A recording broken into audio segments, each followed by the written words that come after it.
Oi!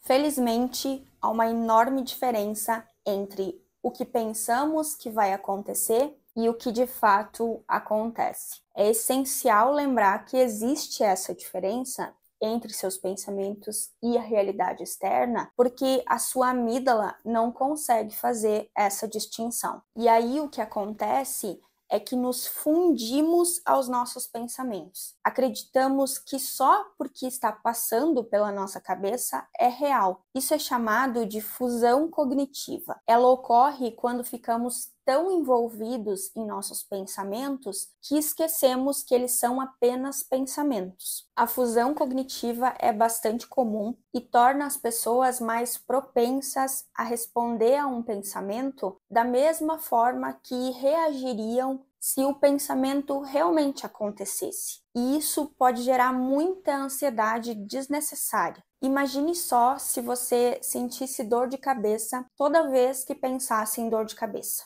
É basicamente isso que acontece na fusão cognitiva. Por isso que, a partir desse programa, você vai começar a examinar as suas experiências emocionais e os seus pensamentos de uma forma mais crítica. Toda vez que você perceber uma emoção diferente, você vai parar e analisar se aquilo que você está sentindo e pensando realmente condiz com a realidade. Por exemplo, eu posso acreditar, pensar que o meu marido não gostou da comida que eu fiz, mesmo sem ter nenhuma evidência de que isso é uma verdade. Lembre que a amígdala reage aos pensamentos da mesma forma que reage aos acontecimentos reais. Por isso, inclusive, que eu sempre oriento que pessoas que estão com um nível de ansiedade mais alto deixem de assistir a noticiários ou filmes violentos ou assustadores.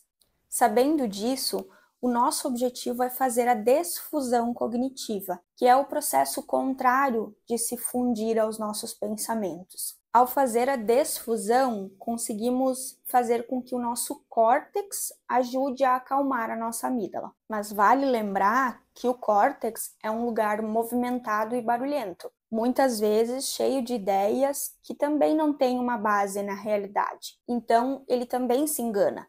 O problema não são as ideias e os pensamentos em si, mas a nossa tendência a levá-los a sério. A desfusão cognitiva envolve assumir uma postura diferente em relação aos seus pensamentos, estar consciente deles sem se deixar levar por eles. Eu vou pedir para você imaginar que os nossos pensamentos e sentimentos são como os troncos, os galhos e as folhas que descem um rio. O que muitas vezes acontece no nosso dia a dia é que nos jogamos na água para seguir junto com alguns desses troncos ou galhos. Eles nos chamam a atenção e, sem nem pensar duas vezes, a gente se joga, se agarra e segue junto com eles. O problema é que, se não sabemos nadar, rapidamente podemos nos afogar. A desfusão consiste em você ficar na margem, observar esses elementos que descem e seguem o fluxo da água desse rio e conseguir compreender que não é necessário se agarrar a eles e seguir junto, que você pode lidar com eles da margem. E assim,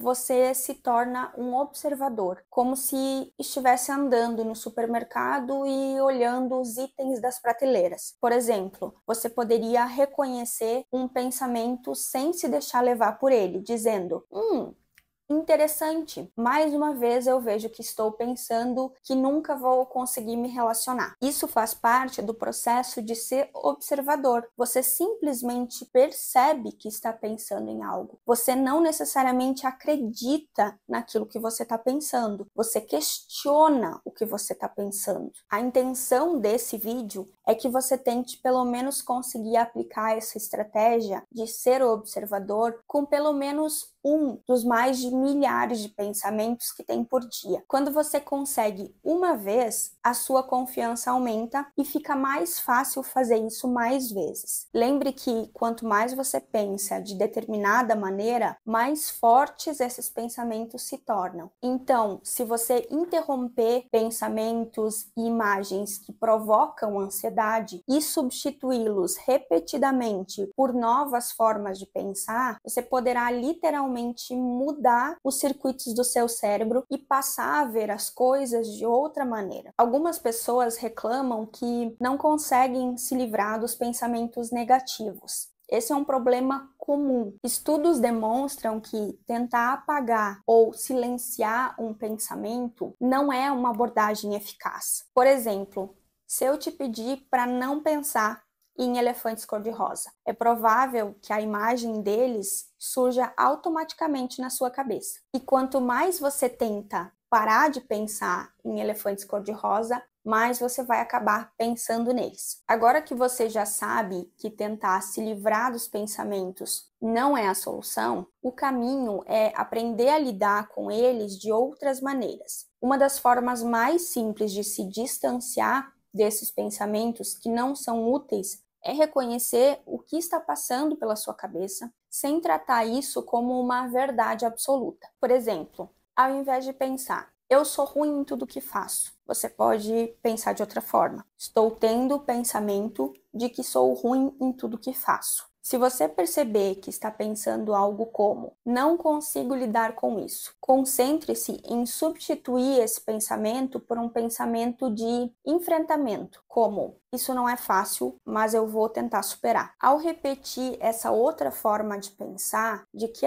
tudo bem, não é fácil, mas eu vou tentar, você fortalece uma forma de pensar mais adaptativa e ativa circuitos que vão te proteger da ansiedade. É claro que é preciso um pouco de prática para esses novos pensamentos se tornarem habituais. Mas pare por um minuto e pense em como essa mudança de perspectiva afeta os teus sentimentos. Essa simples mudança coloca um espaço entre você e o pensamento, permitindo que você observe esse pensamento sem se colar completamente com ele. É como assistir a um filme em que você não é o personagem principal, mas sim o espectador, observando o desenrolar da história sem necessariamente se envolver nela. Outra técnica interessante que vale a pena trazer para cá é usar uma voz engraçada para repetir o pensamento que você está tendo. Parece bobagem e você pode até ter uma tendência a não querer fazer essa técnica, mas ela funciona. Eu vou te dar um exemplo.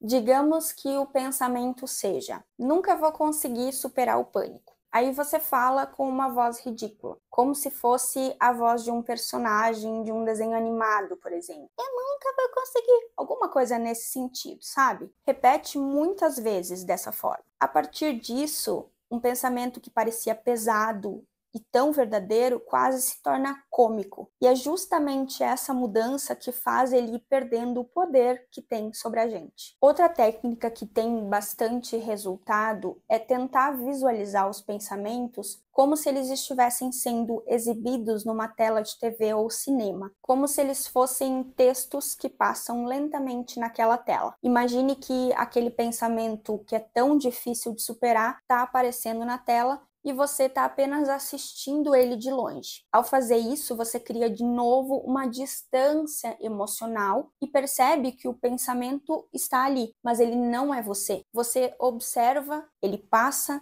e você segue adiante. Assim como em um filme que em algum momento acaba, os pensamentos difíceis também seguem o seu próprio fluxo. Quando nós não nos prendemos a eles, eles vão perdendo o controle sobre nós. Por fim, outra técnica muito eficaz é a repetição exaustiva. Pegue um pensamento recorrente que te incomoda. Vamos usar um pensamento sobre o nosso tema aqui, por exemplo. E se eu tiver uma crise? E repita essa frase continuamente em voz alta, por cerca de 1 minuto. À medida que você vai repetindo, o pensamento começa a perder o sentido e se transforma em apenas uma sequência de palavras. Aquele peso emocional vai diminuindo e no final a frase não parece tão verdadeira ou ameaçadora. Isso acontece porque o cérebro, ao ouvir a mesma coisa repetidamente, ele vai desgastando o significado do pensamento e ele perde a força que tinha. Bom,